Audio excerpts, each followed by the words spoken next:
No, me and Barney's just doing a little inventory. For 8 unforgettable seasons, the Andy Griffith Show welcomed America into the gentle, slow-moving world of Mayberry, where Sheriff Andy Taylor always had the right advice and a steady smile.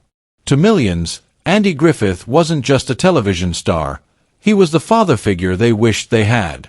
But behind that calm southern charm was a man shaped by hardship, heartbreak, and private battles the cameras never saw. Born on June 1, 1926, in Mount Airy, North Carolina, Griffith grew up in deep poverty during the Great Depression.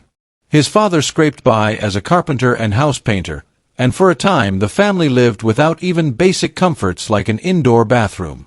In a small town, poverty was impossible to hide. Young Andy was bullied for his clothes, his background, and his awkwardness. The laughter that would one day make him famous first cut him deeply. Yet in that isolation, he found refuge in music, faith, and performance, learning guitar and banjo, discovering he could hold a crowd, and realizing that storytelling could transform pain into connection. After earning a music degree from the University of North Carolina, he began as a high school teacher, performing humorous monologues on the side. One recording, What It Was Football, became a runaway hit and launched him onto Broadway and into films like A Face in the Crowd. Then came Mayberry, and with it, national treasure status. But even at the height of his fame, Griffith wrestled with insecurity. While he anchored the show as the steady straight man, much of the spotlight often drifted to his co-star Don Knotts, whose portrayal of Barney Fife stole scenes and earned roaring laughs. Griffith understood the dynamic, but privately, it stung. When the series ended in 1968, he walked away, determined not to be forever trapped as Andy Taylor. Yet America struggled to see him as anyone else. Years of uneven projects followed until 1986, when he found renewed success as the sharp, folksy attorney in Matlock, proving he still commanded the screen. Off-camera, his personal life was far more turbulent.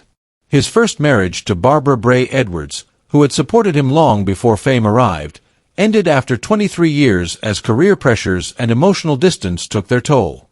They had adopted 2 children, Sam and Dixie, building the family they longed for. But tragedy would strike in the most devastating way.